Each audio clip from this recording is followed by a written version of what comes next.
today's town hall for the PFA interface overview. Today we're going to give you guys a deep dive into the overall PFA functionality for Fiscal.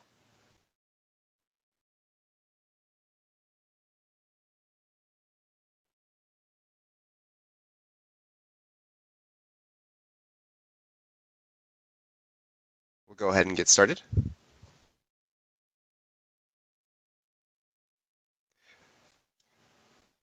All right, so today on the call we have Anthony Trong. He's our SCO PFA expert. Then there's me. My name is Corey Cortez with Fiscal CMO. We also have Brianna Lee from Fiscal CMO. And we have James Anderson managing the WebEx. He is our digital media expert.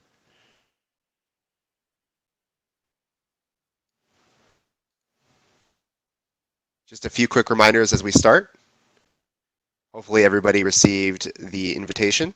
If you're looking for the presentation, the link is right here.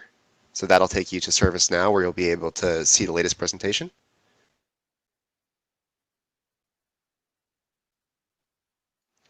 Alternatively, if you open up the WebEx invite, you can see this View Now event materials. If you click that, you will also be able to access the latest presentation.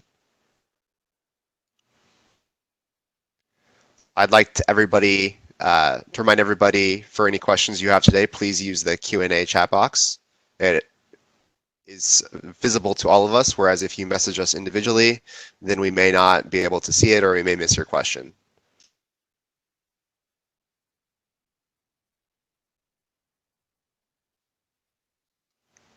All right, so we still have quite a few people joining. We'll go ahead and get started. I'd like to start today with our Menti question. The Menti question that we're going to have today is, what hobbies have you picked up during the quarantine?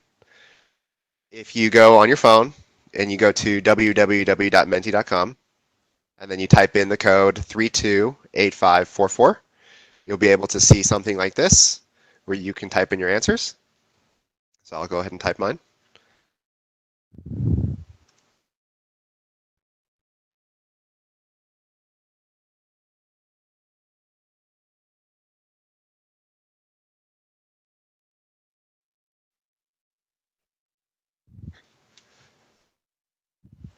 Hey Bree, what hobby have you picked up? Hi Corey. Something that I was doing this weekend actually was I was sewing face masks because we just had the disposable ones, but I wanted something more reusable, so I kind of got some fabric scraps and then put them together and sewed a face mask for myself. It looks like gardening's a big hit. I heard you've done that too. Yeah, I have. I'm growing some green onions outside in my backyard. I don't have anywhere to garden, but I think I'd love to do that too. I'm actually the one who said bicycling.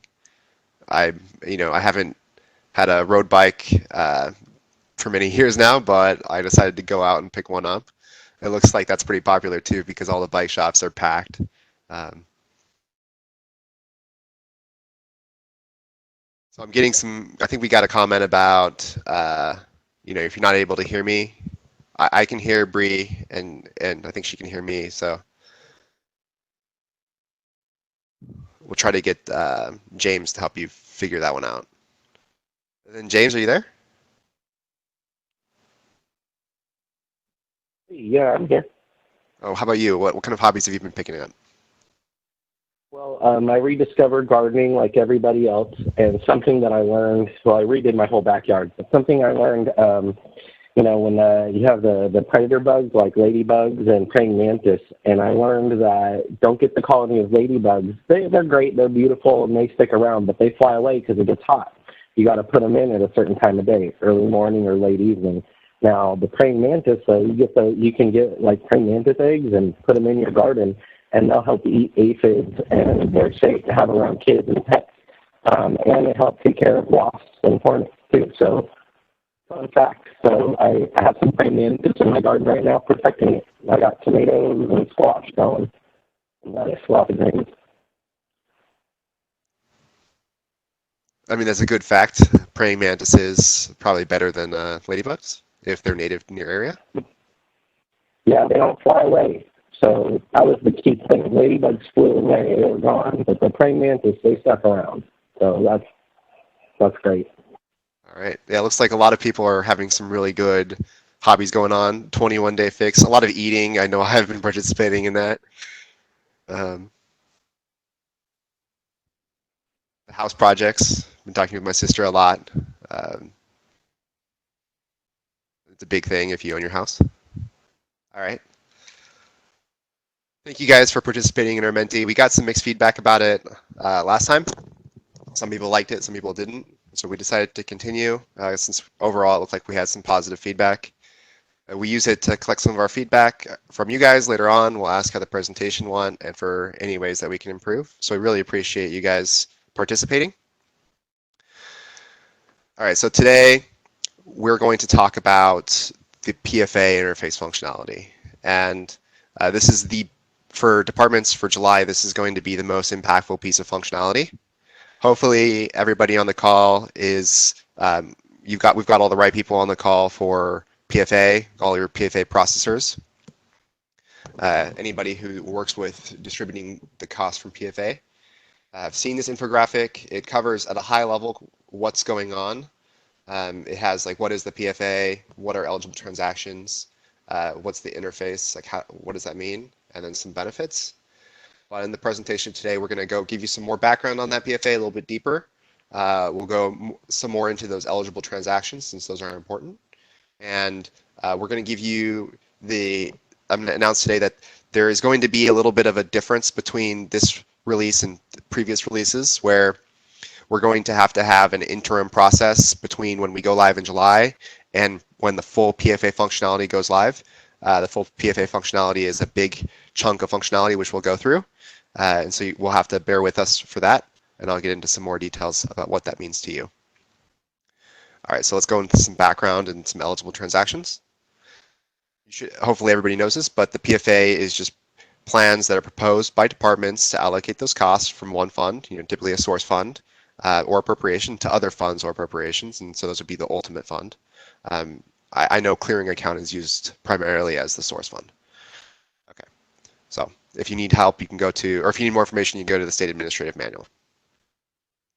And then there is a PFA, it's pretty robust, a process that departments follow today, and I'm sure all of you are aware of this, but if not, it's okay, because go over it right now.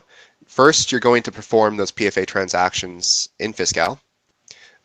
And then now, as of this year, I think as of this month actually, all departments that have PFAs have gone through our PFA validation implementation where we've reviewed all of your PFAs in Fiscal. So that's been a big thing. I know that there's still a few departments who are waiting on a few things, but I think most departments have at least finished. And so now Fiscal validates those transactions to make sure that the eligible transactions in Fiscal matched your approved PFA letter. And then departments today, you'll use all the queries that are available and reports to summarize those PFA transactions, and then you'll prepare a paper, transaction request for SEO, and then you'll submit that transaction request to SEO to process the PFA and SEO legacy. Okay, so that's how it is today, and we'll go into how that's going to change. But let's start with the eligible transactions. So in Fiscal, there's 3 areas of transactions that are going to impact the PFA. That is your labor distribution for the PFA items in it, your allocations, and the online GL journals if they have those PFA sources. Make sure you're not hearing any feedback. All right, so like I said, all departments have validated with SEO that the PFA tree configuration is in accordance with your PFA letter. So thank you for that. That was a really big effort. And then Fiscal, because it's been configured, Fiscal will automatically validate those eligible PFA transactions just to make sure, and then it'll notify you if there is any discrepancies. So hopefully you guys are all used to that and it hasn't been, you've worked through the issues. And if not, please reach out to us and we'll help you out. All right, so this is a small detail, but it's important. There is a new PFA account, and that is the 110101, and that's for pending PFA, or that's for the intra-unit accrual account, the LDPA allocations. So this new header, the pending PFA transfers 111, it's going to cover all of the PFA related transactions. And I think that the big one is going to be the 1110100, which is the pending PFA transfer. So starting July 1st, you'll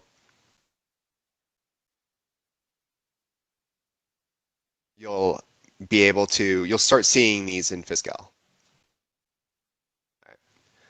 And it looks like we got a question. So it looks like we had somebody ask, will this presentation be available? Yes, we will be recording this presentation and posting it to the YouTube. Uh,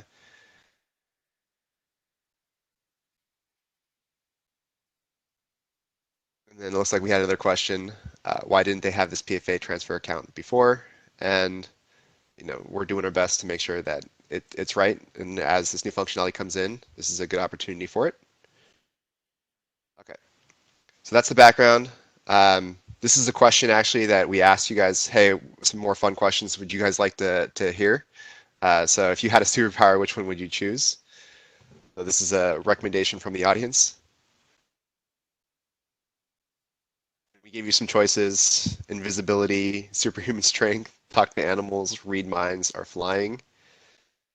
I personally would like to talk to animals, but let's see what you guys are saying.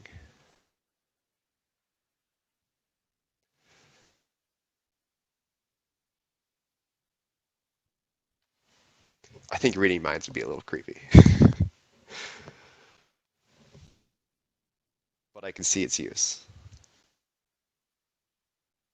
Bree, which one did you pick? I picked flying. I actually have a pet bird, so whenever I see him fly around, it makes me want to fly too. But I think also my second choice would be talking to animals, just because sometimes my dog just looks at me and I know he's trying to tell me something, but I just don't know what it is. Dogs just are full of love. They have such expressive eyes. All right, so it looks like we have some questions. I don't know if we're going to get into these questions, so I'll go ahead and answer them now. So we have Anthony Trong on the call. Bree, will you go through some of the questions? Yep. The first question we have is, what is the purpose of the new accounts?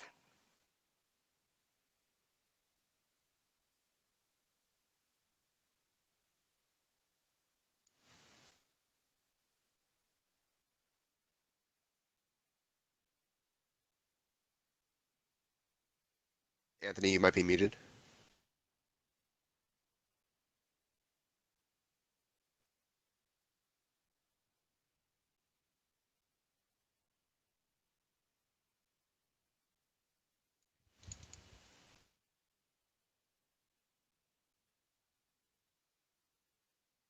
All right, looks like Anthony is having some trouble, so he's going to rejoin.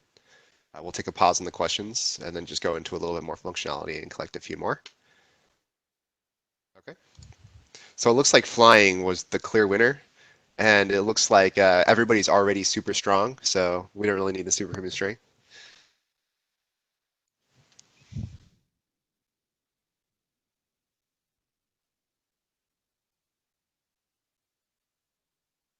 All right, I'm going to get started on the PFA overview, and then we'll take a pause when Anthony's able to rejoin.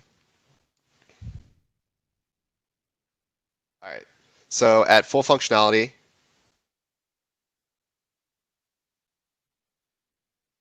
I'm going to give you guys a highlight of what the new process is going to look like at full functionality. So you'll be able to use a new page in Fiscal. It's called the PFA review page. And in this page, you'll be able to select appropriations to interface.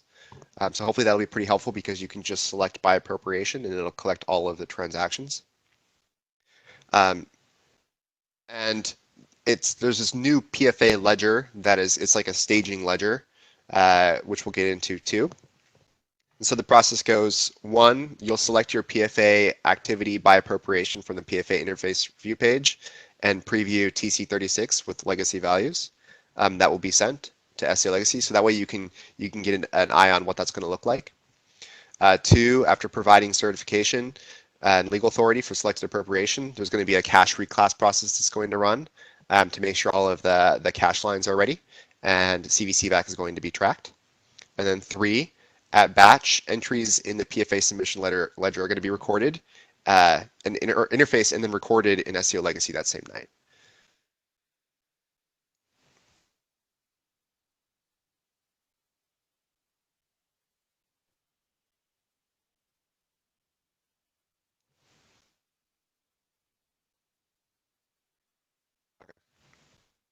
And so this is kind of what a preview what the new review page is going to look like.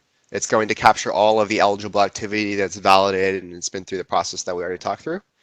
And so you'll see here, you'll be able to search by your BU. That's going to be a default, the fiscal year if you need it in the accounting period. And then from there, you can go ahead and use the filter tools to deep dive between targets and sources.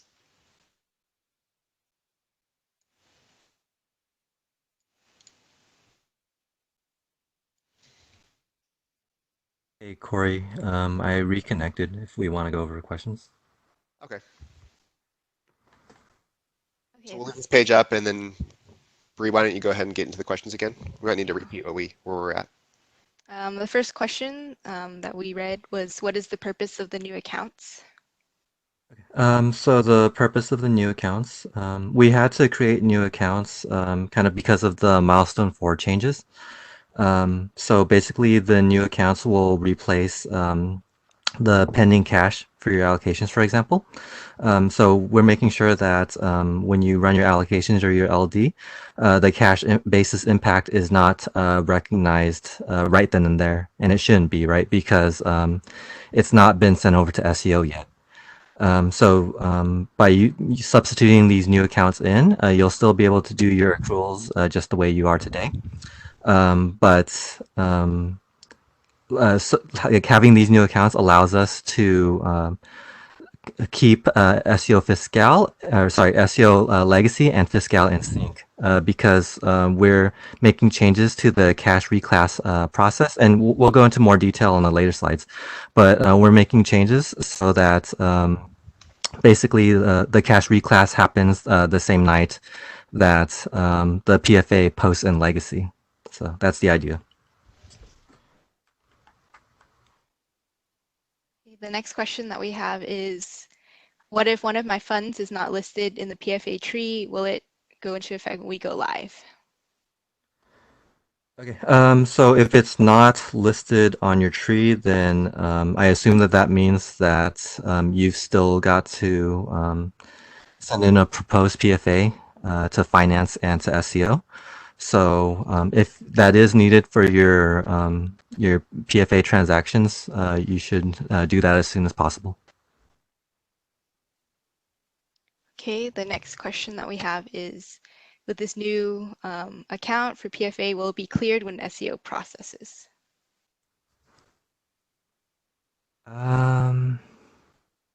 So the answer is this new account, like I mentioned before, it's basically a substitute for pending cache.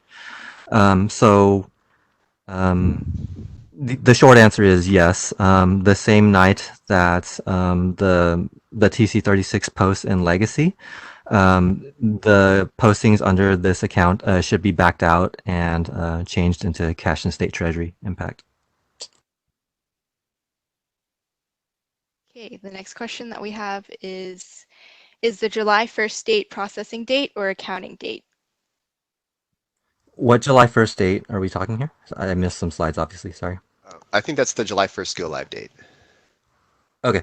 So I think I'm understanding the question as the new accounts will be effective as of July 1 calendar date, right? That's what we're saying here. Yeah. So for all of your new PFA transactions being recorded in Fiscal in after July 1 calendar date, they would be using the new account. Regardless of whether it's for the 2020 fiscal year or for the 2019 period. Okay, then the next question that we have is, how do items get onto the PFA review page? So for Fiscal, or for PFA activity recorded in Fiscal after our go live date for the phase 2 implementation. So phase 2 will be the PFA review page as well as interface. That was probably covered on a slide I missed. But for the PFA activity that's recorded in Fiscal after the PFA review page is available, basically. All of that will be picked up on the review page, and then it'll be kind kind of separated by period, and then within each period it'll be grouped by clearing account, and then the ultimate fund appropriations under that clearing account.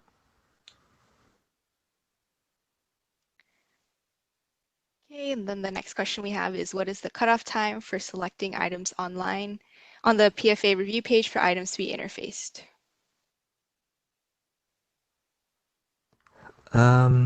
So I think we've still, I think that one's got to be a takeaway. I don't have that detail just yet. I imagine it would probably be somewhere around 2 or 3 p.m. But yeah, we'll need to get back to you on that one. Okay. The next one is asking if you could please define what source and target means. So source and target, those are the terms that we've been using for the PFA trees for PFA validation. But the source is nothing more than your primary item of appropriation or your clearing account. And then the target is the special items of appropriation under that clearing account. So your ultimate funds. Okay, and then the next question looks like they're looking at this screenshot here, asking, will the dollar value really have 3 digits for the cents? Example, Yep, 3, definitely 4, not. 5, 6. No, we'll be changing that right away. Don't worry. Yeah, it'll be 2 decimal points. That's good. Next question is, does that mean that we can close GL right after completing ALO without having to wait for PFA pending cash to be cleared?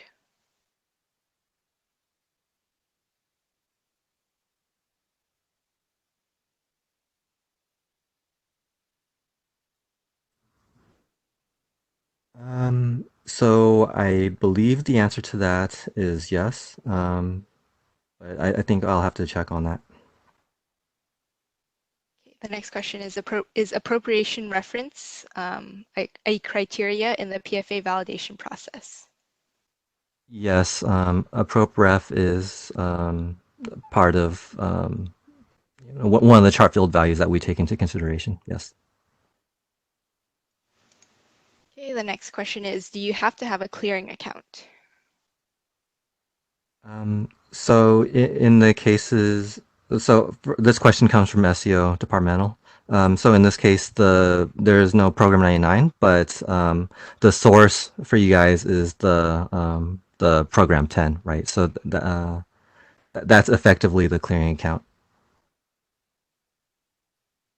Okay, the next question is, what if something was included in PFA that shouldn't have been included? Will there be a way to delete the PFA TRs in the review page? Okay. So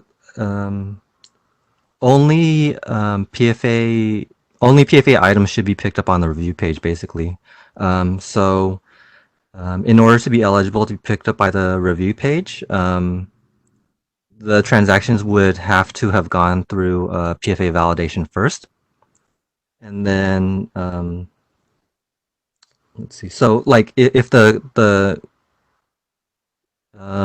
question is really if something was wrong on the PFA review page, then you would have to do possibly like a manual allocation to correct that. But I don't believe it's possible for something that's completely non-PFA related to show on the PFA review page. So like I said, in order to be picked up by the review page, it would have to have gone through PFA validation. So that means it would come through LD or your allocations and or one of the GL journal sources that's related to PFA. So the estimated or advanced PFA, PFA corrections, or the manual allocation.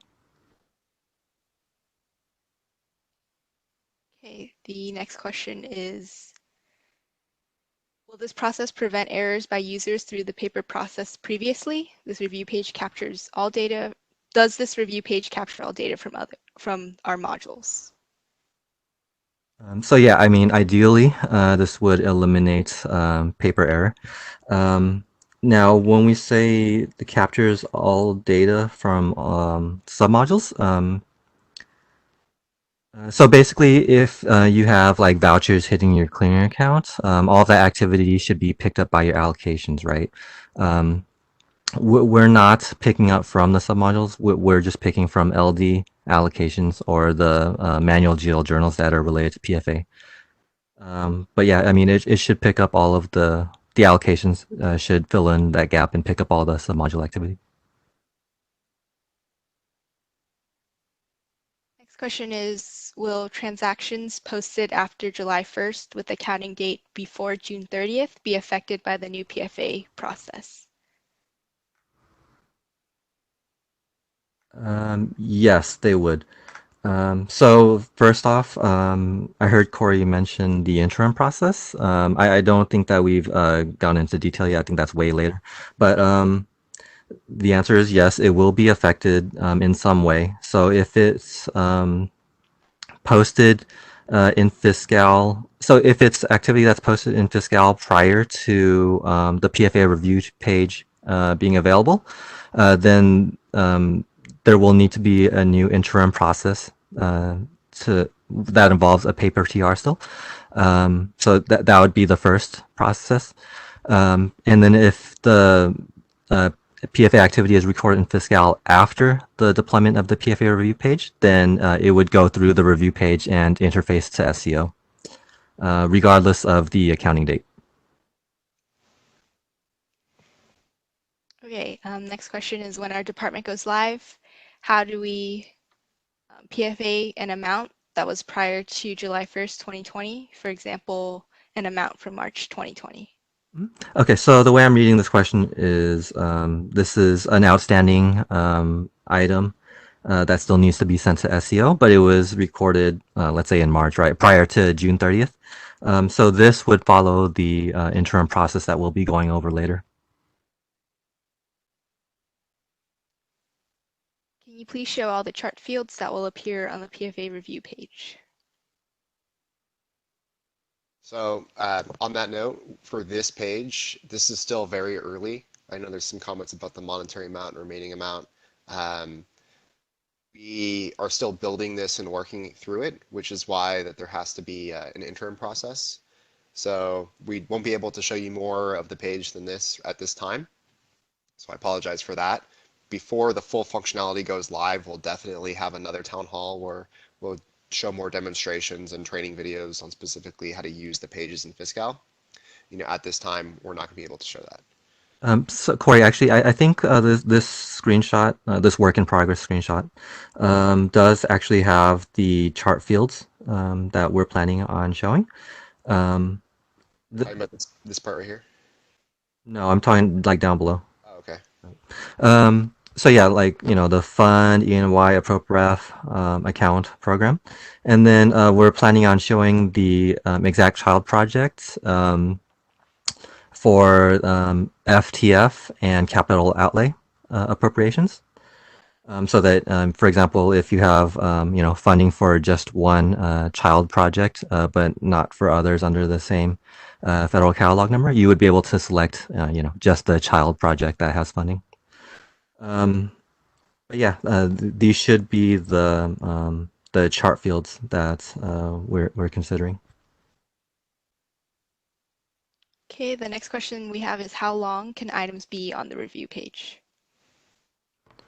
So the items will be on the review page until the departments are ready to send the activity over to SEO. So, for example, if the department's waiting to collect reimbursement, I mean, it'll be there for probably an extended period of time. Next question is, we run cost allocations outside of Fiscal, and currently we are using the care/11n source to upload our allocation journals in Fiscal. Is it still the same when the PFA interface functionality goes live? Yes, so the manual allocations, which is the care journal, that will be eligible to be picked up by the review page. So I don't know if, like right now, all the Fiscal departments should be on PFA validation. So one of the changes due to PFA validation is that you would have to separate that care journal by source, right? Because one of the PFA validations requirements is that you can only have one source per journal, per transaction. So other than that, there shouldn't be any impacts to your process. You would still be able to do that, and it would still be able to go through the review page.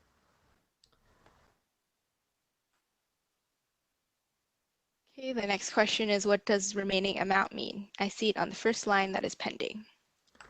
Okay. So I believe that so I haven't had a chance to play around with this page myself. It's still in build, but I believe that the remaining amount is only under the source because that's kind of the total activity under that source, right? So depending on how many of the targets under that source are collected, I believe the remaining amount would be updated. So basically, if all of the targets were selected, then the remaining amount would be 0. In the screenshots, none of the targets are selected, so the remaining amount matches the monetary amount. Okay, this next question looks like it's related to 11N care source. I noticed there was an 11N care source not picked up in the PFA report. If it doesn't appear in the PFA report, will it also not appear on the PFA review? So it's 11N care journals definitely will be picked up by the review page, and they should be showing up on the PFA report as well. So I would recommend sending in a ticket for that. Our team isn't maintaining that PFA report, but I mean, I think that something is definitely wrong there. Like there's a defect that should be fixed if it's not getting picked up. The next question is, if we do manual adjustments between programs, does that get picked up in the PFA review, such as an adjustment that would credit one program and debit another, but does not go through CA? Okay, so for this, the way I'm interpreting this is something that needs to be on your PFA, right? And so this is basically like a manual allocation. So in this case, you would need to include a $0 line for the appropriate clearing account in order for that journal to pass PFA validation.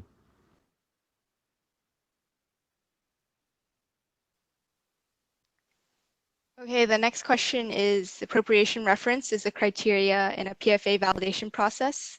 Is it just effective when the new PFA interface functionality goes live? Okay, so I mean, this is the same user that had this. I was asking about appropriation reference earlier. So I think maybe we need some more specifics in order for me to answer what your question is. But appropriation reference should be taken into consideration right now for PFA validation. So it's part of your your 11-digit appropriation. It should be on all of your source and target speed types right now.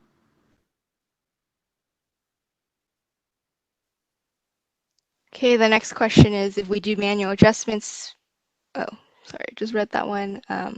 Next one is, are the PFA transactions listed separately by account, or will they be lumped together? So this view is probably not the best screenshot that could have been provided. So for the most part, the account, it won't matter, right? Oh, whoa. Sorry, he surprised me. For the most part, the account won't be taken into consideration in the summarization on the PFA review page, right? Because it doesn't matter when it gets sent to SEO, right? Everything would be summed up at the high level, just if everything 5 series basically.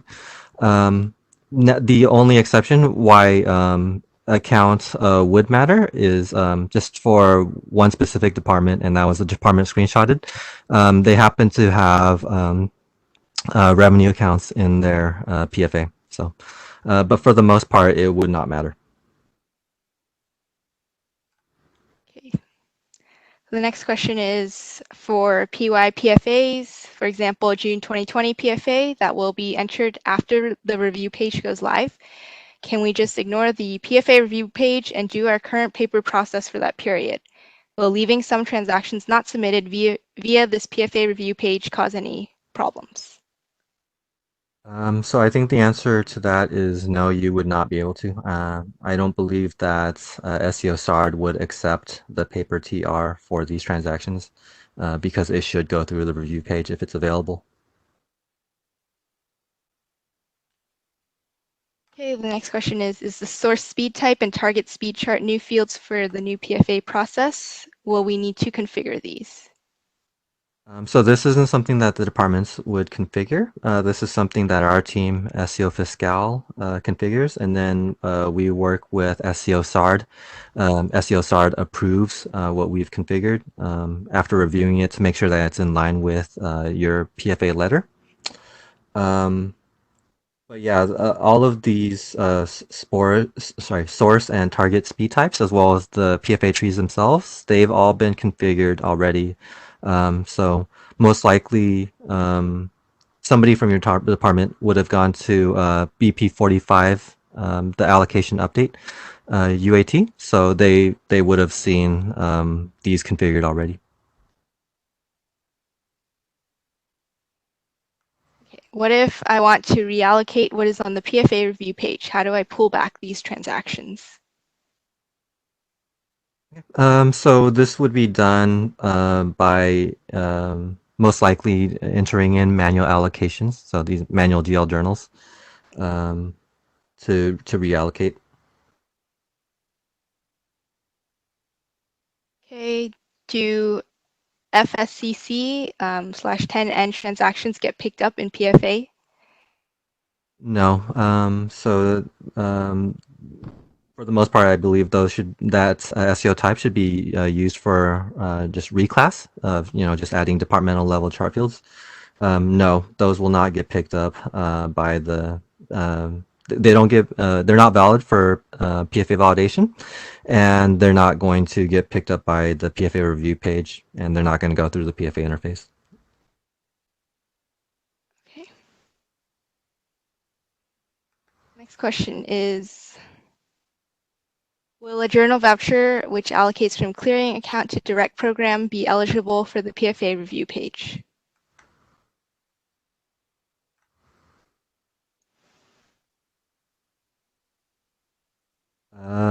No, that would not.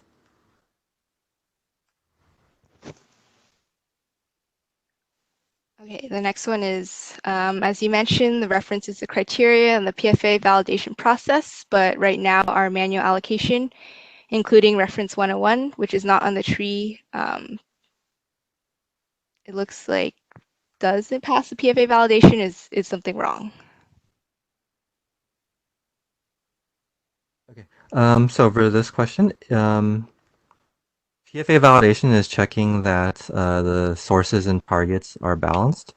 I believe if there's other activity on that same journal, like it's a best practice not to have those. But if they're self-balanced, then it would not fail PFA validation. But those extra lines would not be picked. They wouldn't be eligible for the PFA review page and PFA interface. Okay. If we have any So let me, sorry, I wanted to go back to that question about the JVs. So this sounds to me like it's a manual allocation using a journal voucher, right? Like I said, that's not eligible for PFA validation. It's not eligible for this review page. And I think during BP45, we were giving guidance to departments that they should not do this anymore, actually. Okay.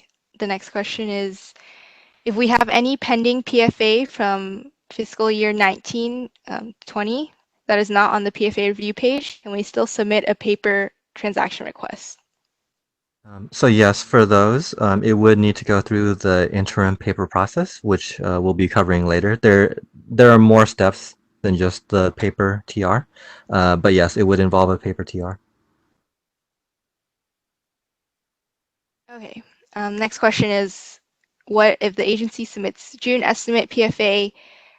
How do you submit the difference between the actual and the estimate? Do you use paper transaction request or do you process it through the PFA review page? So we'll be covering this in this presentation later as well.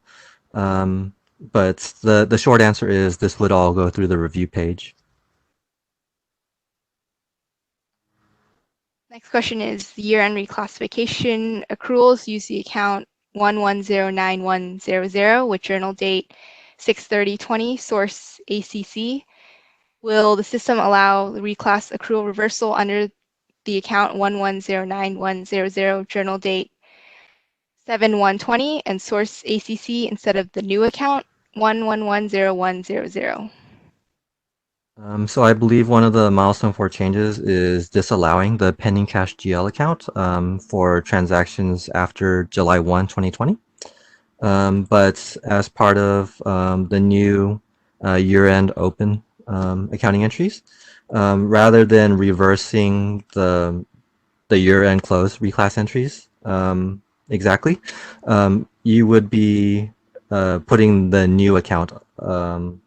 So you would be reversing out the due from due from to the new account rather than the pending cash GL. That would be the change for July 1st.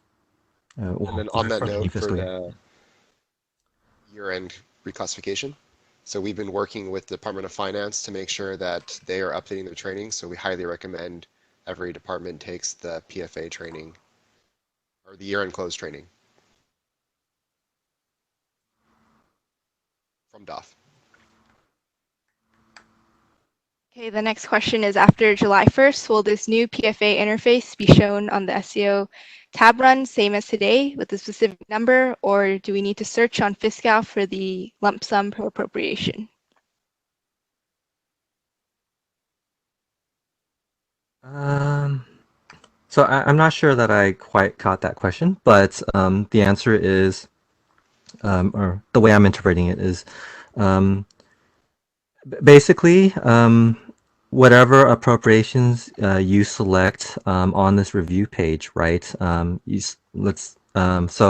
when you select them at one time, right, we can consider that one group of PFA activity. So you would then certify and provide legal authority for that group of appropriations that you selected. And then there will be some more steps in between, which we'll cover later. But that group would all go to SEO together as one single document, right? So it would have a unique SEO document ID, which would show on your tab run with that document ID.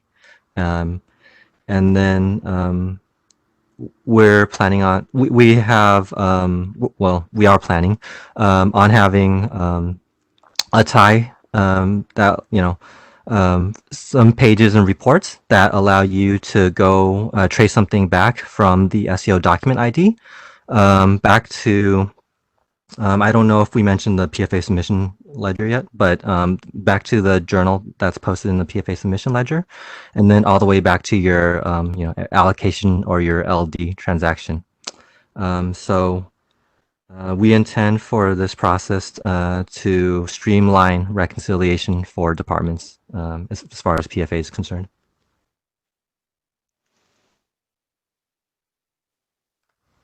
Next question is the PFA review page going to be taking over the current report, the ID RPTGL104 for PFA?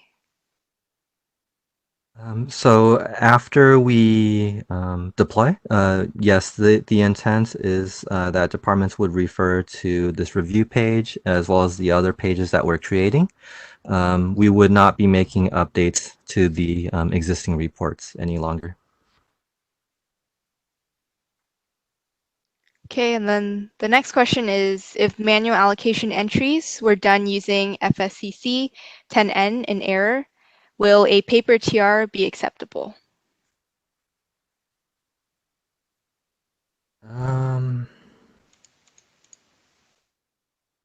So Okay, I mean, I guess like right now, there's so many ways to answer this. I mean, if you can still correct it, I would suggest correcting it now. But at least for the time being, it would until phase 2 with the PFA review page, it is still a paper process, which is still, which still involves manual review by the SARD analyst. So I guess that ultimately this would not really cause any issues with that manual review. But best practice would be to correct that now, if you could.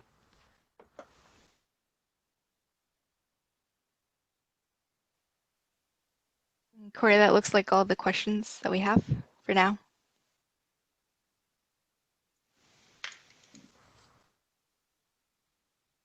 Okay.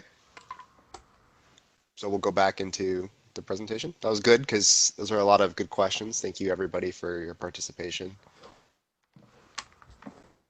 And like I said, this is going to be recorded and posted on our YouTube. We're also working on using YouTube's transcription to publish the Q&A. That's still a work in progress. All right, so what you're looking at here is, so we have our PFA review page. This is what it's kind of going to look like, but to conceptualize where the transactions come from, and there might be some repetitions to what Anthony just answered. You have your eligible PFA transactions, and so those are going to be your allocations that have been established and are configured for PFA.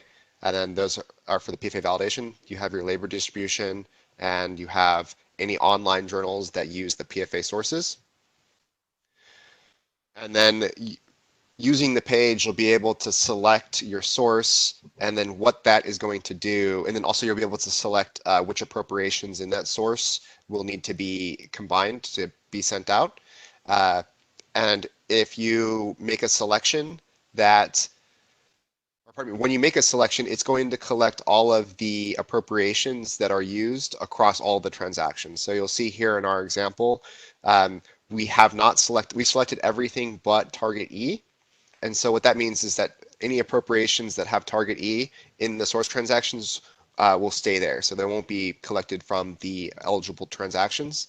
And then, as Anthony talked about, all of these, after they've been selected, they're going to be sent into the PFA submission ledger. So that's a new submission ledger that departments will have access to. And then, of course, Yeah, I just wanted to, small correction, Corey. Departments won't have access to the PFA submission ledger directly. But there's going to be, I'll get it more into the PFA submission ledger in a second. So departments are going to have access to the PFA review page, and that's going to be stored in the PFA ledger. So then when you are selecting all of your PFA transactions, or all of your PFA appropriations, then you'll need to, you have the option to preview to make sure it looks like it needs to with the legacy values as you understand it. And then you'll need to provide legal authority and reason for requests similar to a paper transaction request. And then you'll have to certify. And then once certification has been given, you won't be able to make any changes. So it's going to be a big deal that you're diligent in your certifications and reviews when you're processing these PFAs. So that way no mistakes are made. Because once it's sent, you have to do other transactions to make any kind of corrections, which we'll go in later. And then all of those certified appropriations are entered in or as journals into the new PFA submission ledger for processing. So while you won't have access directly, you can think of this ledger as submitting a transaction request to SCO. So it's just going to be very similar types of journals. Very similar types of lines between the two is what you would see on your paper and then on the journal. And this is going to record the cash basis impact for you and for SCO legacy. So that's why it's going to happen at the same time. Hey, Corey, can we go back a slide just real quick? So to expand on this, the activity that was selected on the review page and certified, like where you said, it's copied into its own separate journal in the PFA submission ledger, right? And exactly the that transaction that's in the that journal, that'll be its own SEO document that's sent over as a TC36 on the PFA interface. So, like Corey said, the whole idea is that the GL journal that's posted in the PFA submission ledger, that is effectively the exact same thing as your TR. That's how you can think of it. So it should be very easy to reconcile your PFA against SEO's records because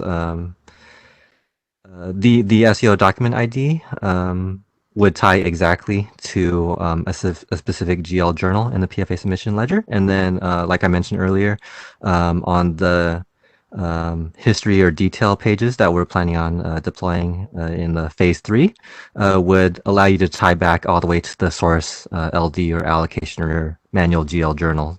So yeah, that's all I want to say, Corey. Okay. And then we're going to take a pause here because there's a lot more questions coming in. Okay, the first question that we have is does any PFA that was not submitted to SEO prior to June 15th be on the PFA review page? So not all of that activity would be on the PFA review page. So the only thing that determines whether PFA activity shows on the PFA review page or not is whether it's recorded in Fiscal after we deploy the PFA interface and review page or before. So for everything before, so we're targeting July 27th for the PFA review page deployment. So that means if we are able to meet that date, then any PFA activity, any allocations, LD or manual GL journals that are recorded in Fiscal before July 25th calendar date, all of those would need to go through the interim paper process. And then everything after July 27th would go through the review page. Okay, the next question is, if we have a new PFA letter approved by SEO and DOF, how do we submit the PFA tree to update it to add the new PFA funding information? Okay. So when there is a new PFA letter, our team should be working with the department and SEOSR to make the corresponding updates. So I have some ideas on how to kind of streamline this process going forward. I don't have details for you right now. We still need to discuss with SEOSR, but for right now, I think if we haven't provided any further instruction, my recommendation to you would be if there is a new PFA letter, it would be great if you guys at the departments could run the current PFA tree report and then just make the changes that you're expecting to come as part of the newly approved PFA and just highlight those changes. And then you could submit a ticket asking for a PFA tree update and attach that updated PFA tree report. So this will make everything easier and more effective for all the parties involved, right? If the departments communicate exactly the changes that they're expecting to see on the PFA tree, if those are communicated to SEO, right?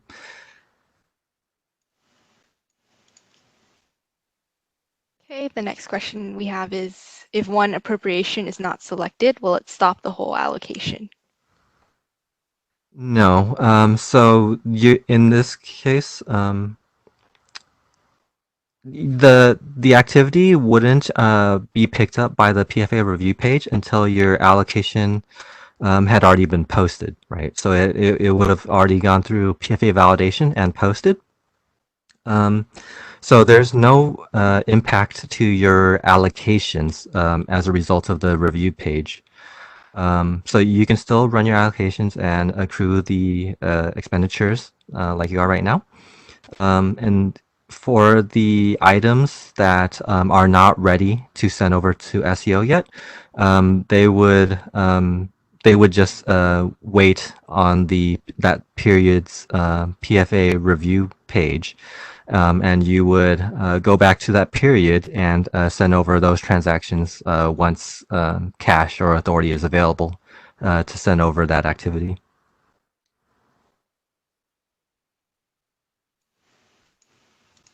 Okay, next question. I think it refers to that illustration that we had with the allocations that get selected.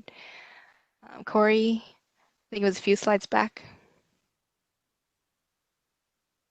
This one, yeah. So for this example, the target E is not selected. Will this transaction go back to the pool of allocation? Okay. Well, I mean, the question as written asks, the target E is deleted. So target E is not deleted in this case. It's just not picked to send right now. Obviously, this question was asked before I just answered the last question. But in this case, everything that is selected would interface over to SEO as one document ID. And then the $150 for target E would remain on this review page to be sent over later.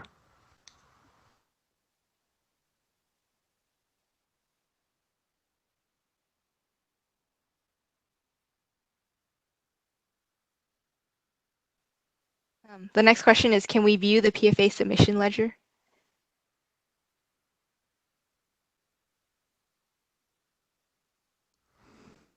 I need to check on that, but I mean I believe that departments should be able to. So Anthony, wouldn't they be able to do so in the PFA history page? yeah, but the way I'm understanding this question is, would they be able to view the GL journals themselves, right, through create update journal entry? So yeah, let me take that one back. And my answer right now is I personally think that we should allow departments to view them. If that's not the case, and there's some reason why we're not doing that, I'll give you guys an update in the future. Okay, the next question is certify on the review page or the submission page? So there's no separate submission page. The certification would happen on the review page. So after the appropriations, the activity is selected to send over. There would be a certify button, and then similar to the GL journal certification, there would be like a pop-up window. And that's where the departments would also provide the legal authority and reason for request. Okay, the next question is, will SEO be asking for attachments and backup documents to accompany the online interface? For the LD and allocations, as well as manual allocations, the answer would, right now at least, would be no. And those are not subject to SEO workflow either, right? Because the PFA validation kind of automates that manual review that SART is doing right now. Now, for the estimated PFAs and the PFA corrections, those GL journals will be subject for SEO approval workflow starting July 27th, whenever we deploy the PFA review page and the PFA interface. SEO will require documentation whatever documentation you're sending over for your PFA corrections and your estimated PFA right now, you should attach similar documentation to your GL journals for those going forward. How does Fiscal handle GL allocations in period 998 after PFA go live?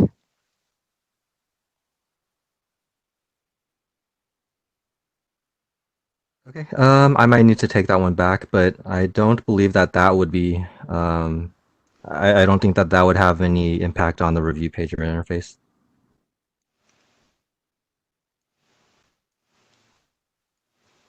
How does ESAD estimated / advanced PFA work in the new PFA functionality? Oh, sorry, I'm like scrolling trying to find that question. um, can you read again, please? Sorry, I can't find Timestamp it. is 222. Oh no, I see it. Okay. Yeah.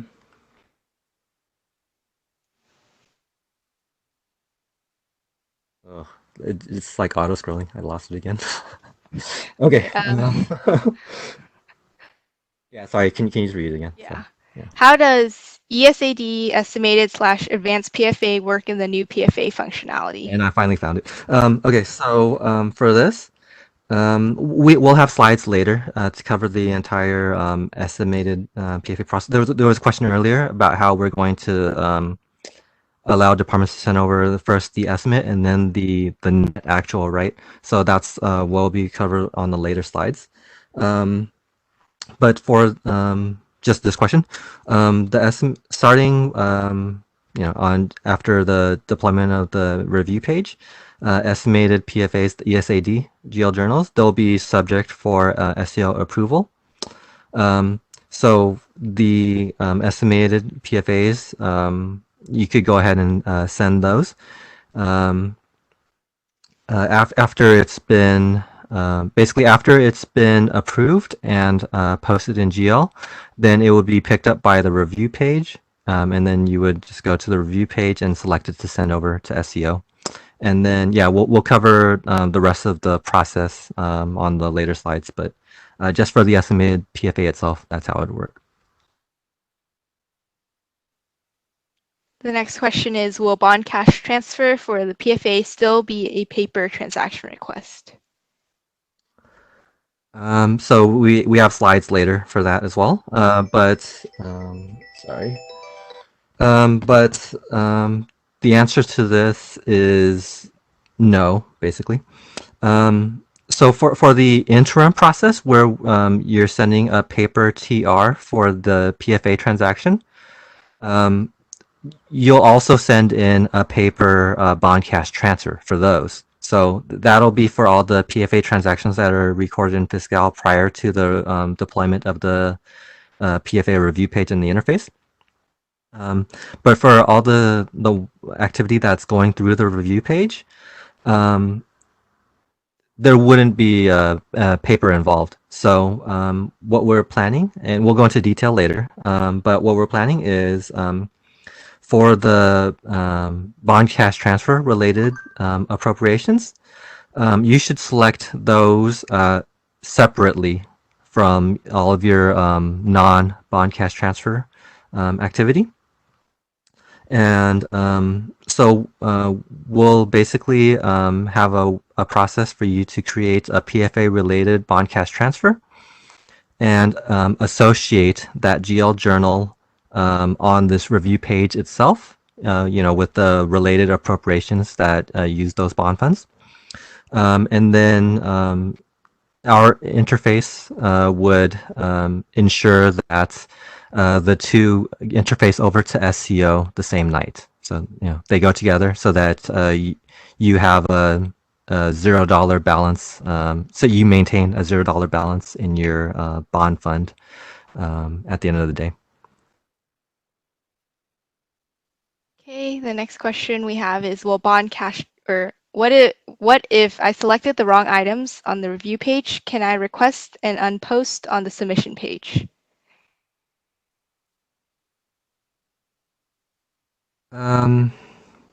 So I mean, I think the answer to this one is no. So we're working out a process for kind of the scenario where something NSFs and legacy, and we have to allow you guys to kind of put that activity back on this review page and let you select it again, right? But as far as just selecting wrong items and can you take it back? I think we have to be strict here and kind of say no. You should be very careful and review at least twice before you certify and submit. Make sure that what you're certifying is accurate, right? Like you are putting your signature on it, basically. So yeah, recommendation would be measure twice, cut once here. The next question is, do we have the option to download PFA review page onto Excel? So I don't think that we have asked for that just yet. Let me check with the team to see if we can accommodate that request. Okay, what is the reference on SEO legacy that will tie back to the fiscal PFA ledger? Okay. So for this, we do still have to discuss some of the specifics of the PFA interface with SEO SARD. So I don't have a concrete answer for you for this just yet, but I'll give you a few things that can be used to tie the two. So there is report GL261, the SEO interface reconciliation report, which originally was an SEO only functionality, but it was extended to the departments late last year. So that extension and report capture all of the activity at a document level for all the SEO interfaces, inbound and outbound. So that would allow you to tie the SEO document ID back to the GL journal that's posted in the PFA submission ledger. Now later on, once we have all of the detail and history pages that we're planning for phase 3, you would be able to go there, and that would give you the complete tie, all the way from your LD, your allocation source transaction, to the SEO document ID. And then, yeah, so I mean, the one part that is kind of still up in the air is whether we would be putting a reference to the GL journal that's posted in the PFA submission ledger in the transaction description for the TC36 that's interfaced to SEO. So I don't know if we'll have room based on kind of the other things that SARD would require in the transaction description, but our goal would be to provide a link if possible. Okay, the next question is, will a transaction that has incorrect budget period create any issues?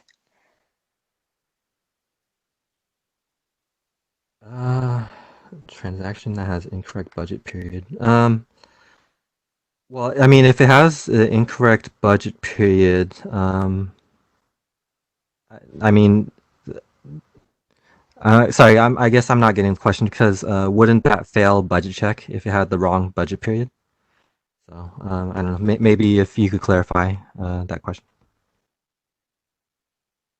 Okay, the next question is, how does the PFA with SEO type of transaction, the PFA adjustment correction, work in the new PFA functionality? Okay. So the PFA SEO type of transaction, that's actually intended for use only for PFA corrections. And the way that SEO SAR defines a PFA correction is there was some TC36 PFA that was previously submitted, and let's say the allocation was wrong. It should have, instead of distributing this amount to program 10, it should have gone to program 20, something like that, right? So that is what a PFA correction should be. And after the deployment of the review page, the PFA correction, so the PFA SEO type of transaction, it would workflow for SEO approval first, and then after SEO approves, then it would be allowed to post in GL, obviously, and then only then would it get picked up by the review page. And then you would go to the review page and select it to send over.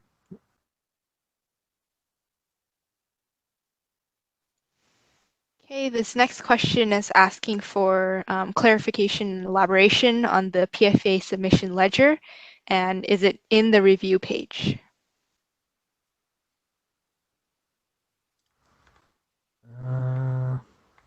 What's the timestamp on that one? Oh, I think I'm on this 227. Huh? 227, yeah. Okay. So no, it's not the same as the review page. Yeah, but yeah, definitely I'll elaborate. Like we mentioned before, right? We've got these new accounts that are going to be used for PFA, that are kind of a stand-in for the pending cache. And the reason that we did that, right, was so that the cache impact doesn't hit in Fiscal when you run your allocation or your LD. It should only hit when you send over the TR to legacy, right? To that end, like I was saying before, right, the PFA submission ledger journals, you can look at that as nothing more than your paper transaction request. It's basically equivalent. So basically, let's take this. Hey, stop moving. I was talking on that slide. Okay, so basically for the appropriations that you select, right? After you've certified and selected and provided legal authority, basically you're saying, hey, send this over to SEO, right? So our new process is copying that activity over into the PFA submission ledger. And then cache reclass would run that night on the transaction that's posted in the PFA submission ledger, and it would generate cache reclass entries in mod accrual. And then CVCVAC check would happen at this time as well, and then subsequently cache basis accounting would happen as well. So, man, this Q&A keeps scrolling by itself. Let me see. Did I answer that question, or do I need to say more? And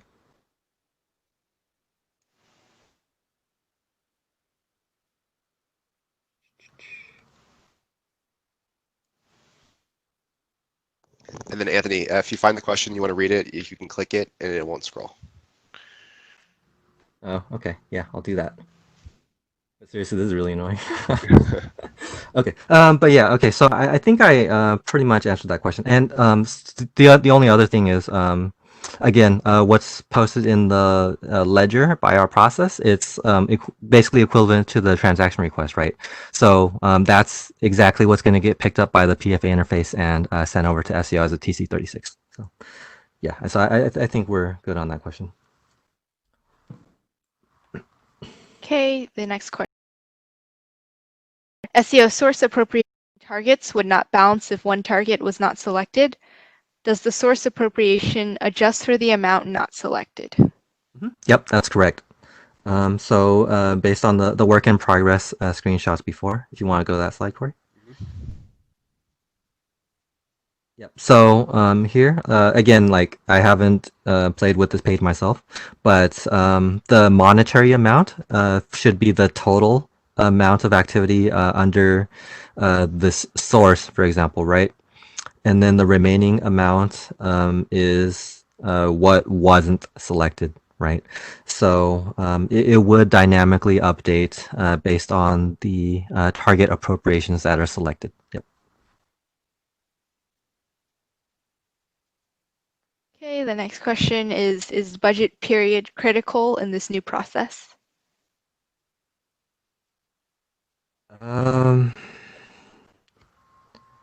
all right. Well, I mean, I don't think any of our functionality is taking the budget period into account exactly, but I mean, I think it would. It's still important to the department. So, I mean, um, the budget period should be accurate.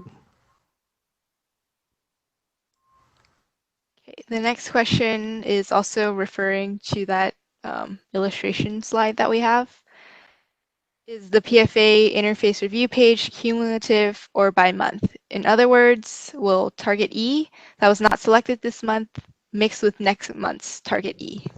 No, so it would be separated by period. It would not just be a running total. Next question is, what is SEO's approval / deny timeframe for processing? Okay. So for the LD and allocations and manual allocations, there would not be any approval.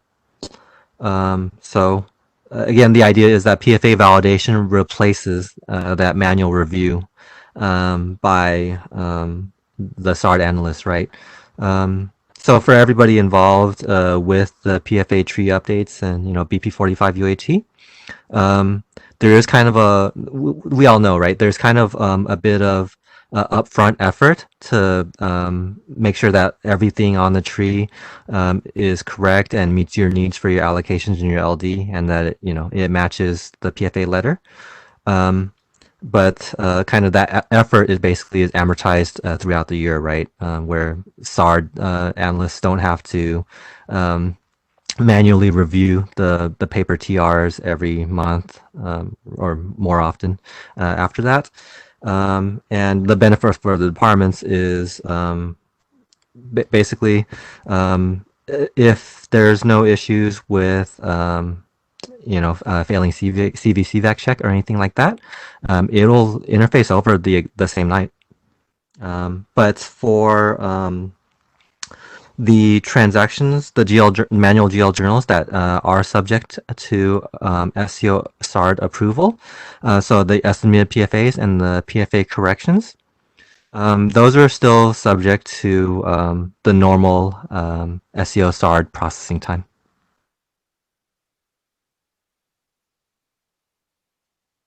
Okay, the next question is there a report to review the eligible PFA transactions that go to our PFA interface review page? Isn't that the PFA detail page? Well, I mean, that would come later anyway, Corey. But yeah, I'm not sure that we have anything like this, if I'm understanding the question correctly. So yeah, I'll take that back, and we can think of something. I mean, yeah, I think basically the question here is, if the departments run their LD and their allocations and they think that, not all of the activities getting picked up on the review page correctly, how can they verify that there's a discrepancy, right? So yeah, I'll take that back. Okay, the next question is, what module does the PFA review page reside in? Will the PFA transactions be available in DFQ KK01 query? Okay, so like I mentioned before, we're not going to be updating existing reports or queries.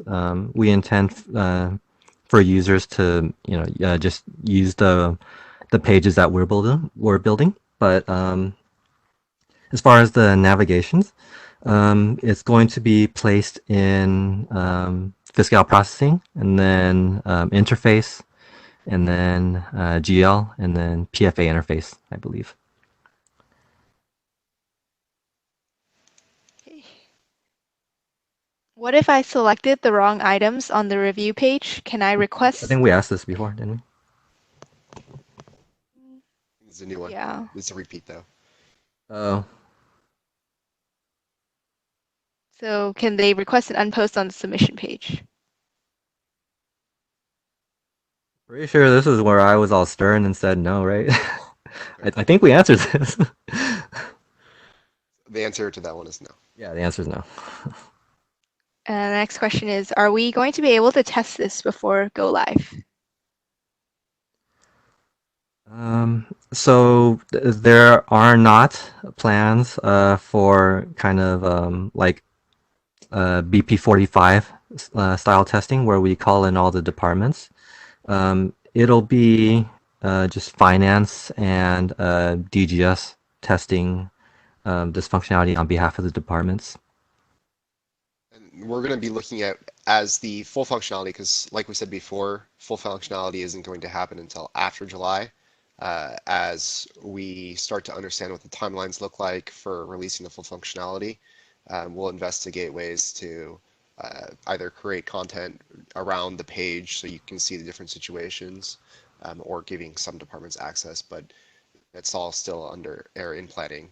There's no confirmed ability for departments to come in and test before we go live.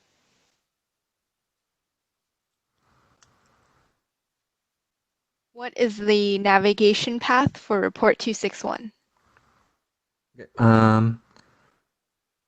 So my assumption is that for departments, it would be the same navigation as for SEO.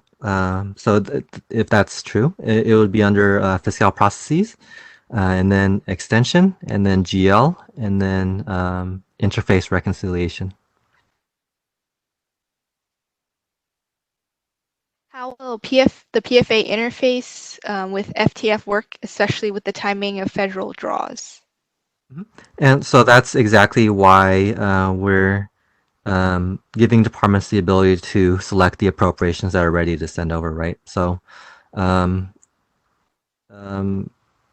if you've already requested the draw, right, and the money is there, then you can, of course, go to the review page and select that appropriation to send over to interface to SEO. If you haven't requested the federal draw yet, then I mean, you should wait to select that appropriation until you have submitted the federal draw request and you have the fund.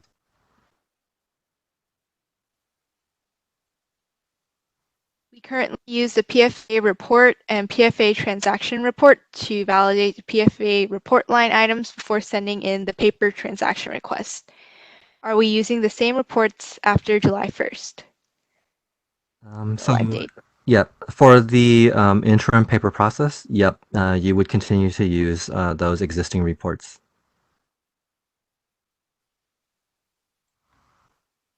If in the whole month I only had an abnormal program 99 transaction hit SCO that I needed to allocate, so the ending result is DRPG 99 CRPG 10, will that still flow through this PFA process normally?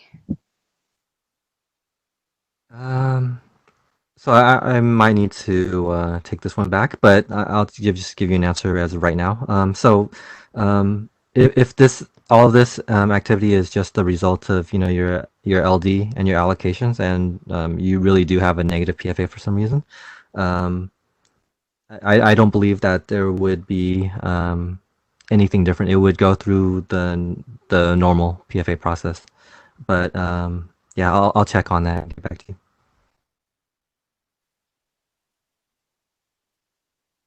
Will account 1109100 go away completely after July 26th?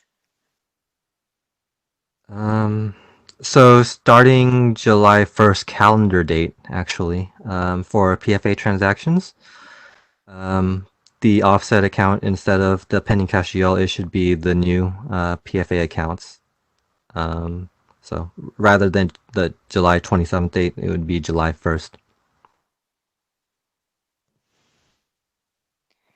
When the allocation is run, would it be recorded as pending cash or due to due from? So it would be recorded under the new account that we brought up at the beginning of this presentation. Will we continue to receive a journal entry once the PFA validations are approved by SEO? Are you going in order? I don't see that question. 246. Oh, sorry. Yeah, I see it now. Yeah, I guess I skipped it. Yes, you will continue to receive all of the same legacy reports that you do today. So you will get an SEO for that interface transaction. Yep. And it will show on your tab run as well. Yep. When is the approximate date for phase 3 where all will be available for us to tie our records with SEO? Yep. So right now, the target date is the end of August. I think it's August 24th, if I'm not mistaken. Can we still do advanced PFA July 1st? Yes, and this would follow the interim process. What determines what is selected versus what is not? Well, I mean, so the departments would determine what's selected. The idea, again, it's basically the same as your paper TR today, right? So whatever criteria you're taking into consideration when you're preparing that paper TR and whether or not to send it to SARD, to SEO, you should take those same factors into consideration when you're going through this review page.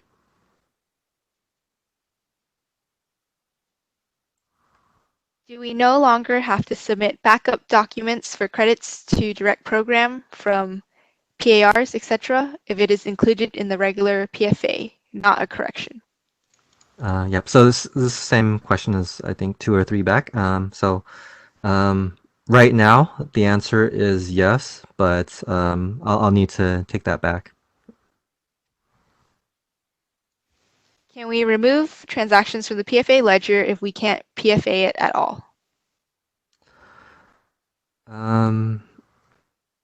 So I assume this question is, can we remove transactions from the PFA review page if you can't PFA at all?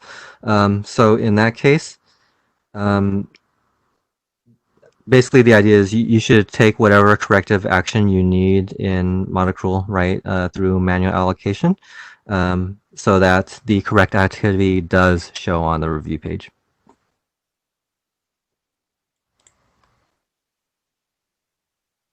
Can we get a flow chart for this PFA process? But Jody, you already prepared a flow chart and it was so great.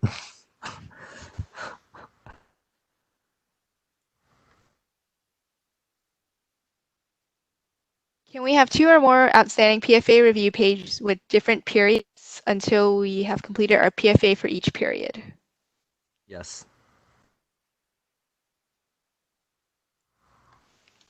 Does the new PFA transactions get picked up by DFQ GL02 and ZZ PFA transactions queries still? So we're not making any changes that would prevent. Well, when we say new PFA transactions, I mean to be clear, we're just kind of changing the things that happen after your LD, your allocation is generated, right? So we're not changing how that works, other than substituting the pending cache GL account, right? So that cache reclass doesn't run right away. All the activity will still show up on the existing reports and queries. But again, the only thing is that I want to mention is we're not making updates to those existing reports and queries. So our intent is for departments to use the new pages that we're creating once they're available. The agency is using KK reports to perform reconciliation. Is there any chance that Fiscal or DOF will update the current query? Yeah, so I'll take that back and connect with finance on that topic. But I don't believe that there would be any updates needed.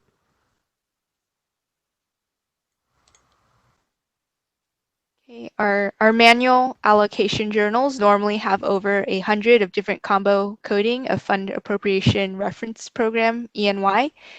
Does it mean that we have to pick 100 lines of speed type and all codings on the PFA review page? or just pick the number of funds reference program ENY? Okay, so I assume that there are all these different combinations and different transaction lines because of department level coding, right? So the review page is not going to be taking that into consideration. The review page, it's intended to facilitate the interface TC36 transaction to SEO, right? So only the statewide appropriation chart fields are considered important on the review page. So in other words, you could have 1,000 lines on your manual allocation journal, but it'll be summarized on this page into just the ones that are actually different appropriations. The one thing though is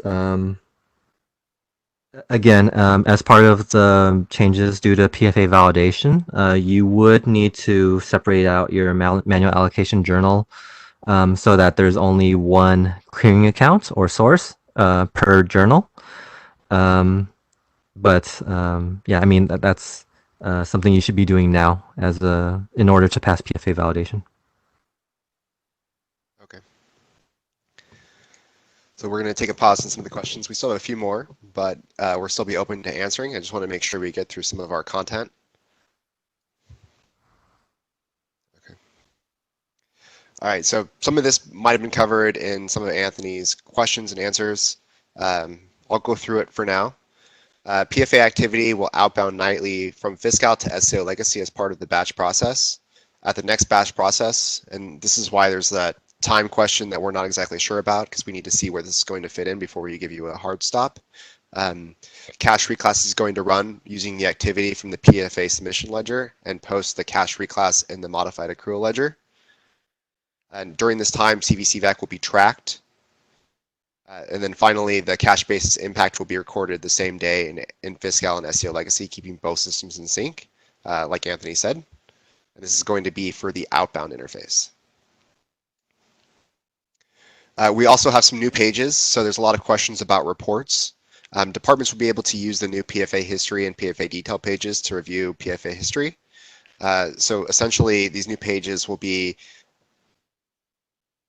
they'll be replacing some of the reports that were talked about, and then you'll be able to see those, and we'll give you more content around those when they're developed. So the PFA history page is going to show which PFA transactions are pending and which have already been sent, giving departments information both by period and year to date. The PFA history page will also help you manage your appropriations that are waiting compared to what's already been sent.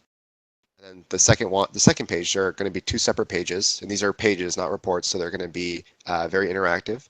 The PFA detail page will provide detailed information, allowing users to trace a PFA interface transaction all the way back to the source transactions.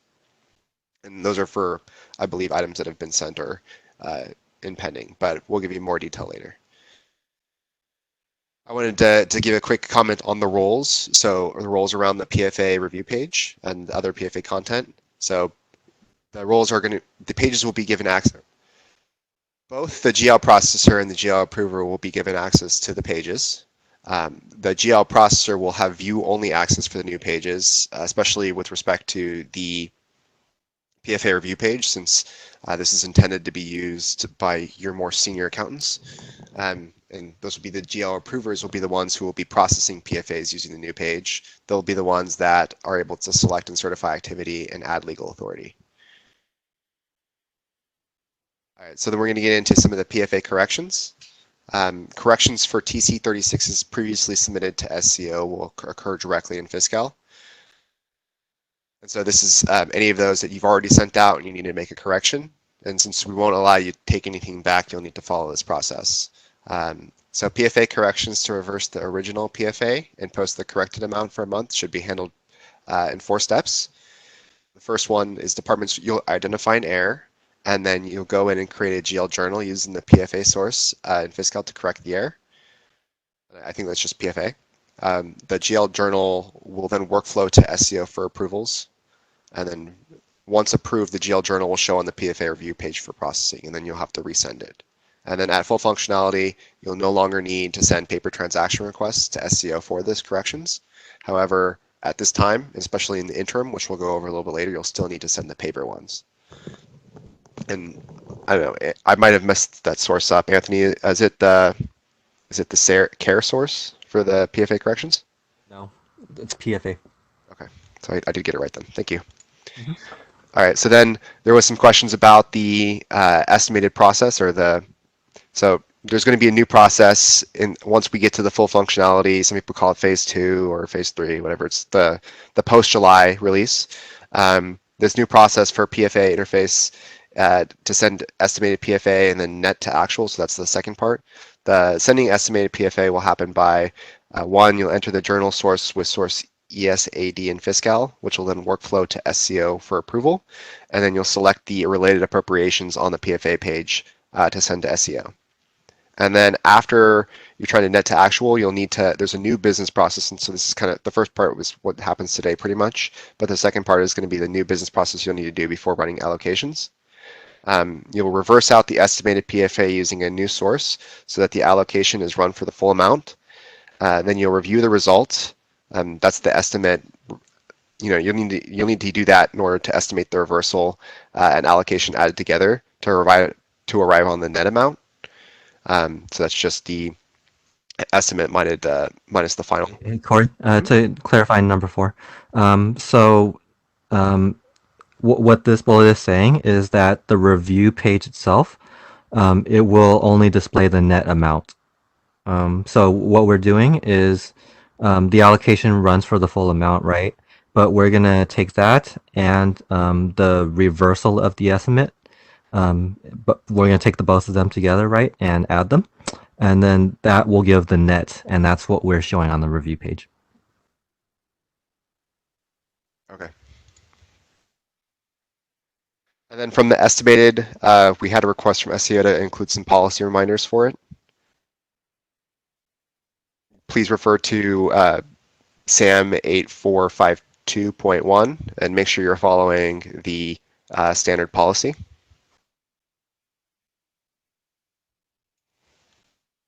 All right, and so then there's also some questions around bond cash transfer journals and bond funds for PFAs. It's really important that both the PFA and BCTs interface to SEO Legacy the same night. And so to make that happen, and I think Anthony already kind of went over this, but I'll repeat it. First, you'll select the bond fund appropriations on the review page with the amount needed to transfer. And you only want to make sure you're selecting the bond funds separately, so you don't want to intermix them because that could cause problems.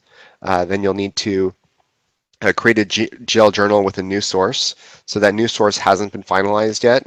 When it is finalized, as we approach full functionality, we'll have this presentation again with the finalized details and also a demonstration. And then we'll put that in there. And then 3, you'll need to associate the bond fund. You'll have to wait for that to go through approvals and be ready to be on the page. But then on the page, you'll associate the bond fund related appropriations with the GL journal and add the BCT journal ID in on the page. And so then Fiscal will run a check to make sure that the BCT journal matches the selected appropriation lines. And so sorry, one correction. So what you just said was like the approval would happen before it's associated. It's not. Okay. So basically, our intent is the departments will come to the review page, and then they should handle the bond fund appropriation separate from all the other non-bond fund ones, right?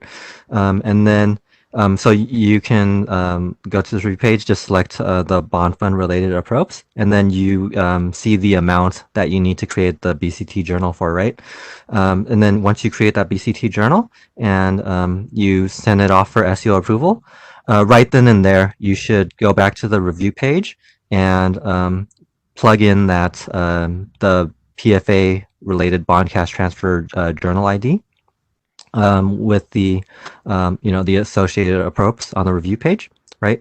And then you can provide your certification legal authority then. Okay, and then basically what's going to happen is that group of activity for that's bond fund related, it's not going to be copied over into the PFA submission ledger, and it's not going to interface to SEO just yet, right? What's going to happen is it's going to wait for bullet 4 and 5, which I'll let Corey finish, but it's going to wait for those items, and then only after that's happened and the BCTs posted, approved and posted, then then the PFA submission journal would be allowed to post, and then it would interface over to SEO that same night. Okay, and this process is it's our candidate for creating a video to walk you through it, since we know that there's multiple steps here, and we want to make sure that departments who have these BCTs get it right for their PFA. So you can look out for some training content around it to make sure you're following the right process. Thank you, Anthony. So we talked about, I know Anthony mentioned it, but we talked a lot about, there's a whole suite of existing reports that departments use for PFA today, and our team is not making any updates to any of those reports. And we do know that some of the reports may no longer be needed after the review pages and the detail page and the history page come out. However, they'll still be available, and they'll definitely still be needed for prior year items. And the reason is because I think Anthony might have mentioned this, but until the full PFA functionality goes live, only PFA items will show on that page after the go live. So I think at this time we're planning it for the end of July, early August, and we want to make sure that everybody knows that you're only going to see items after that timeline. So you'll need the reports for anything prior. All right, and so then the whole point of this all comes is, I think some people mentioned it about the errors, but this is going to add full functionality. This whole system is going to reduce error, and the goal is to also reduce department workload. So these new pages will be available to help departments reconcile, from SEO legacy all the way back to the source PFA activity. You'll be able to review, certify, or review, select, and certify directly in Fiscal. There won't be any need for those manual processes. And it's going to interface the same night and be posted in Fiscal the same night. And so you won't have the paper, and you won't have to wait for SEO to do their paper review, since everything will have already been certified and validated directly in Fiscal as matching your approved PFA letter. And then 3, those cache basis impacts are going to be the same time, and that will help keep Fiscal and SEO legacy in sync. All right, so that was we had a really big Q&A. We still have some more. I'm going through the content a little fast, so I apologize for that, but I noticed that we're running a little bit short on time, and I really wanted to get to the content around the PFA review page, but I do want to take a short break and do a Menti.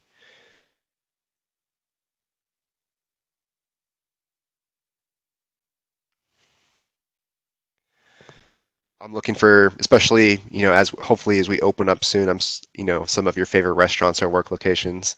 It could be in Sacramento or anywhere in the state of California. I like to travel around California a lot.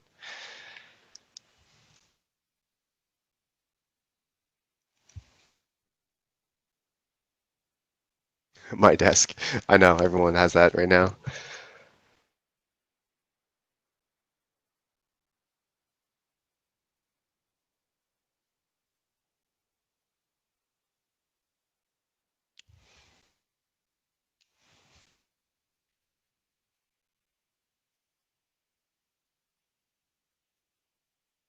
I know that we have a big portion of our audience in the Sacramento area, but I'd also be looking at nice places to go get lunch in LA and the Bay Area as well, or anywhere in California.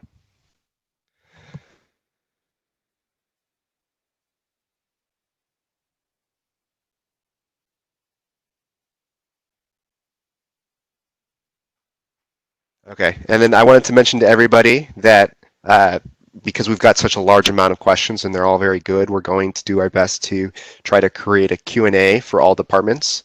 So we'll be publishing that. I know it was quite long. We want to make sure we get hard copies so you can review in the future.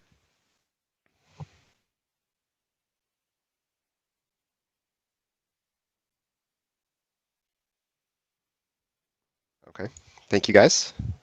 All right, so let's get into the interim process. I'm going to do a quick review of this. So like we talked about, there's that whole full functionality release, which is kind of planned for end of July, sometime in August. We haven't confirmed yet.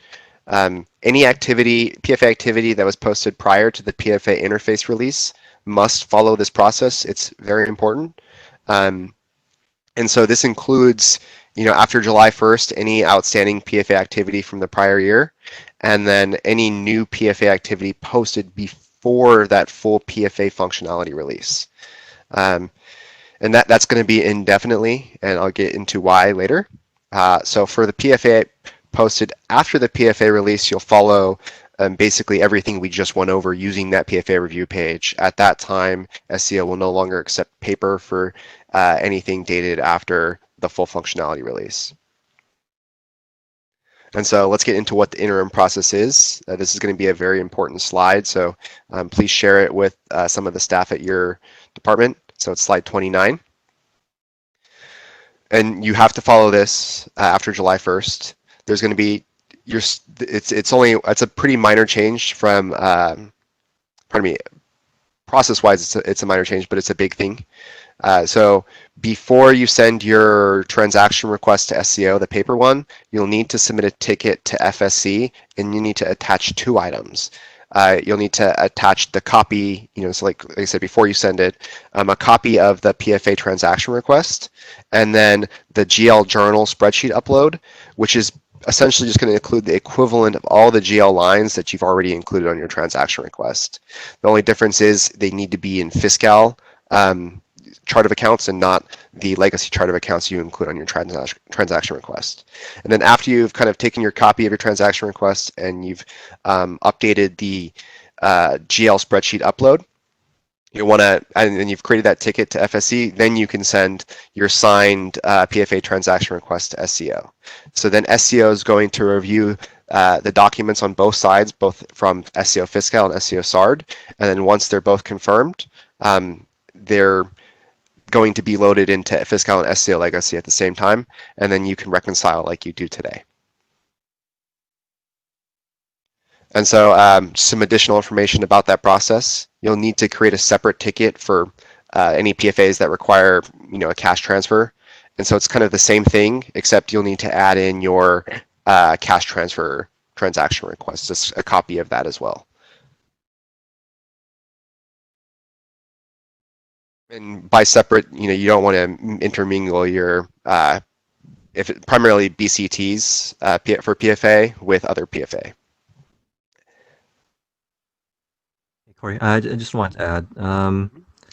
So I think this is implied, but we want all the department users to be very careful that to make sure that the scan of the PFA TR that's being sent on the FSC ticket matches the PFA TR that's actually sent to SCO SARD, right? So that's absolutely critical. Like, please make sure that's true. Mm-hmm.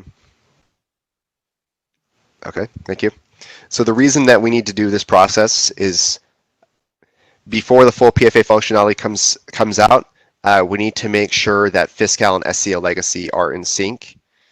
And if you don't submit those 2 items to FSC in addition to your paper transaction request, then Fiscal and SCO will get out of sync, and when the full PFA functionality goes live, it could cause some serious problems. So starting July 1, you will need to follow the interim process.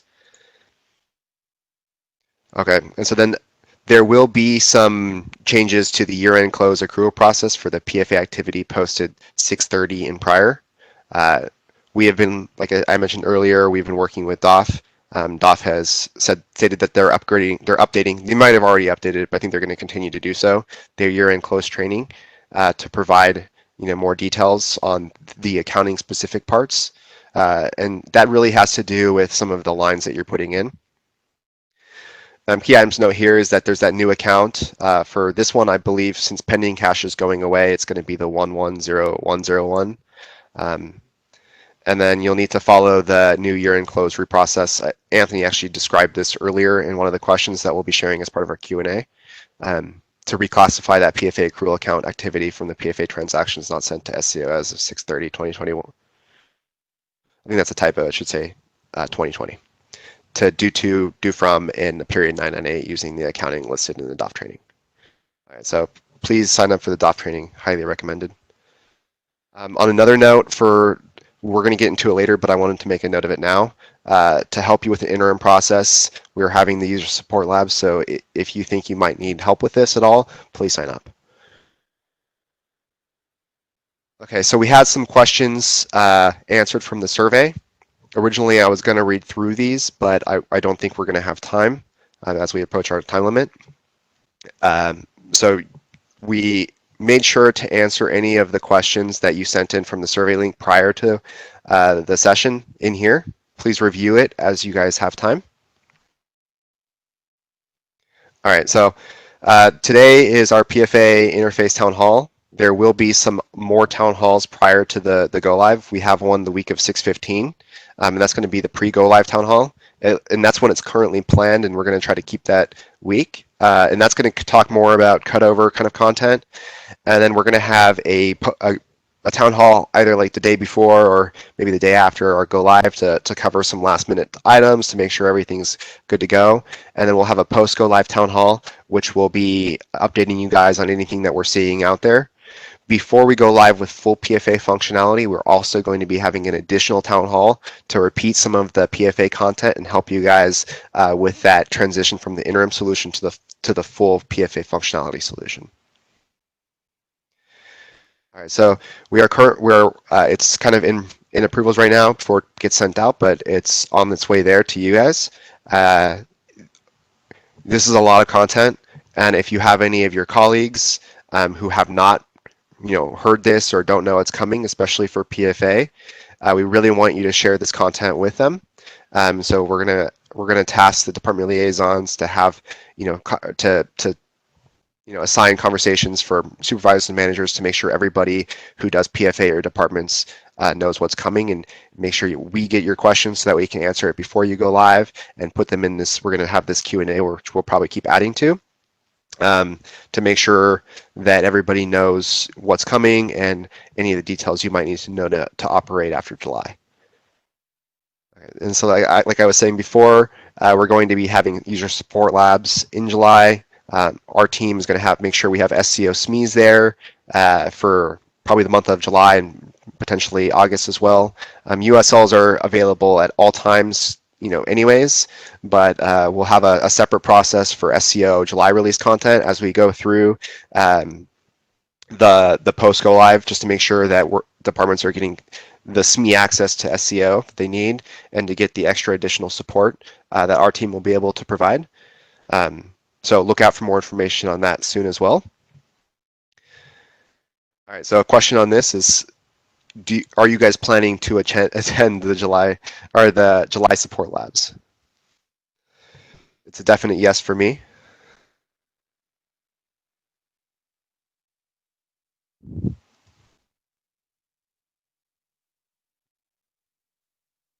If you guys don't want to attend, that's okay. If you think that you might need it, please talk to your department liaison to make sure that they can sign you up. We're going to be doing them, in the afternoons, like I said, throughout July, and we're going to have them virtually in order to make sure that we can, meet the needs of all, the safety needs of everybody. And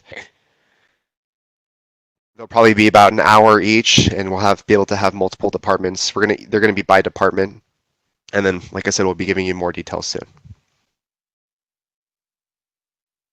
All right, so if you need additional information, we are updating Job Aid 440 to be comprehensive for all PFA functionality. I've even got some of your questions now where I can add new content to meet some of those process questions, and then we'll probably also include some of the Q&A content in there as well. All right, so this is going to be open, what we could do to improve. So we're coming on about 5 minutes. Anthony, what is are you able to stay on and keep helping with questions after we go over our time limit? I got a 3:30 to go to actually. Okay.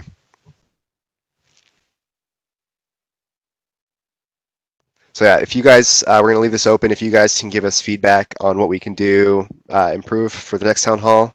We scheduled this one for 2 hours. It looks like we needed to schedule it for 2.5 so we can get enough of time to get through all the questions. I know I went through that last part pretty long. There was a lot of questions here.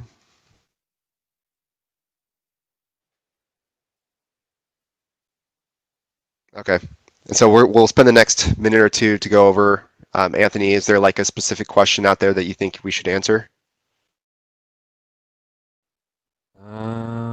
I don't know. I mean, we just try to rush through Okay. whatever we All right, have. I'll get through a few of the. Well, yeah. Let's see.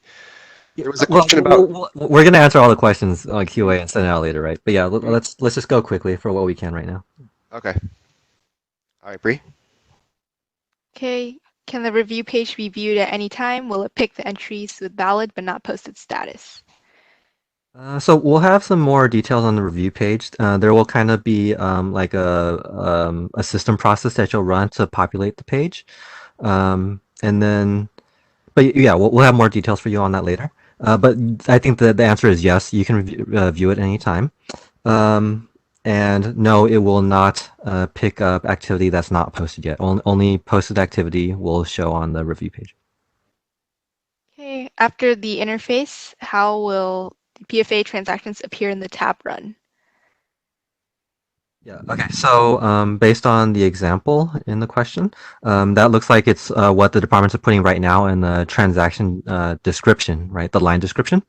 Um, so this is one of the details that we still need to discuss with SARD as far as what they want for the interface to put. So I don't have an answer for you right now, but my guess would be that we're going to, say what type of transaction it is, if it's a PFA estimate or a PFA correction, and then the period. And if we have space, we would put some reference to the fiscal document as well, if we can. Okay. Will we be able to PFA only a certain amount? Let's say the target amount total is 100, but I only want to PFA 90 because the $10 aren't available yet. Okay. So right now we don't have on the review page itself a way to do a partial amount. But like I mentioned earlier, for example, for FTF, we're planning on going to a lower level of detail, right, and separating it by the project. So we believe that that should cover most of these scenarios where, yeah, for certain child projects you have funding, but for other ones you don't. So if that doesn't address this concern, could you please send in an email with more details about the specific need? And yeah, we can take a look at that. And that email is fiscal.cmo@fiscal.ca.gov. Do you know when is the last day for us to send advanced PFA for the June period?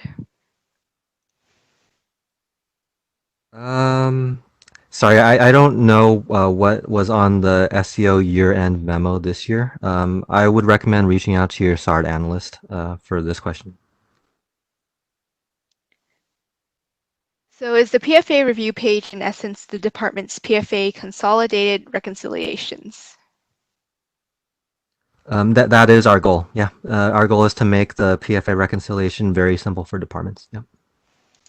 But sorry, not the review page necessarily. But the kind of like the detail and history pages that we mentioned in this slide. And then we are a small department. Can one person be both GL processor and GL approver?